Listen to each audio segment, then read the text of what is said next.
Du willst auf Windows 11 upgraden, aber die Installation sagt, auf diesem Datenträger kann Windows nicht installiert werden. Der Grund dafür? Deine Festplatte hat noch den alten MBR-Partitionsstil. Windows 11 braucht aber GPT.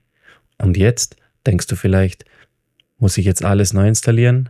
Sind meine Daten weg? Nein, musst du nicht. Und nein, sind sie nicht. Denn Windows hat ein eingebautes Tool dafür, MBR to GPT. Und wie das Schritt für Schritt funktioniert, ohne Daten zu verlieren, ohne Neuinstallation, das zeige ich dir jetzt. Bevor wir etwas ändern, prüfen wir erstmal, ob dein System überhaupt MBR verwendet. Dazu machst du einen Rechtsklick auf den Start-Button und wählst Datenträgerverwaltung. Hier siehst du alle deine Laufwerke. Jetzt einen Rechtsklick auf die Festplatte, nicht auf die Partition, sondern links auf den grauen Bereich, wo Datenträger 0 steht. Dann auf Eigenschaften und dann wählen wir den Volumes-Reiter aus. Und dort sehen wir dann, dass hier steht Partitionsstil Master Boot Record, kurz MBR. Wenn da GPT steht, brauchst du dieses Video nicht. Wenn da MBR steht, dann lass uns weitermachen. Um auch zu zeigen, dass nach der Konvertierung von MBR auf GPT keine Korruption der Daten stattfindet und alles so ist wie davor, habe ich hier noch 2 Bilder eingefügt, nur um zu zeigen, dass sie vorher und nachher da sind. 3 kurze und wichtige Hinweise. Erstens, dein Mainboard muss UEFI unterstützen. Das tun praktisch alle Rechner der letzten 10 Jahre. Wo du das im BIOS findest und wie du es umstellen kannst, dazu kommen wir später noch.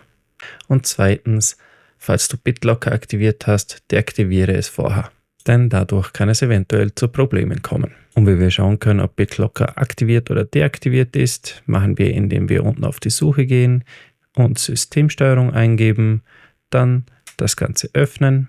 Sollten bei euch nicht alle Symbole zu sehen sein, so wie bei mir, dann geht ihr einfach rechts oben auf Anzeige und wählt statt Kategorie große Symbole aus. Schaut jetzt alles gleich aus, können wir auf BitLocker Laufwerkverschlüsselung klicken. Und dort sehen wir dann, dass hier Windows 10 MBR, also so habe ich mein Laufwerk benannt, BitLocker deaktiviert ist. Sollte dort dann aktiviert stehen, dann draufklicken und deaktivieren. Kommen wir nun zum dritten und zum wichtigsten Punkt. Mach vorher ein Backup. Das Tool funktioniert zuverlässig, aber bei sowas gilt, sicher ist sicher, alles auf eigene Gefahr. Ich übernehme keine Verantwortung für eventuelle Datenverluste. Da wir nun alles geklärt haben, öffnen wir die Eingabeaufforderung, indem wir in die Suche CMD eingeben und als Administrator ausführen klicken. Das bestätigen wir mit Ja. Jetzt kommt der erste Befehl und der ist erstmal nur ein Testlauf. Der prüft, ob dein System für die Konvertierung bereit ist. Der Befehl lautet wie folgt, ist auch unten in der Beschreibung. Achte nur darauf, dass die Datenträgernummer stimmt. In den meisten Fällen ist es Disk 0. Falls du mehrere Festplatten hast, kannst du vorher in der Datenträgerverwaltung nachsehen. Nach dem Absenden, also nach dem Enter-Drücken, siehst du hoffentlich Validation completed successfully. Wenn hier ein Fehler auftaucht, schreibe mir in die Kommentare, dann finden wir sicher eine Lösung. Hat die Validierung geklappt? Perfekt. Dann der entscheidende Befehl. Du kannst einfach die Pfeiltaste nach oben drücken, dann erscheint der letzte Befehl wieder. Dann kannst du einfach Validate mit Convert austauschen und dann sollte am Schluss dieser Befehl dort stehen. MBR to GPT, Convert, Disk 0, Allow Full OS.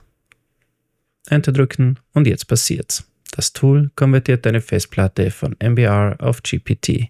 Keine Sorge, deine Daten bleiben dabei erhalten. Nach ein paar Sekunden kommt die Meldung Conversion completed successfully.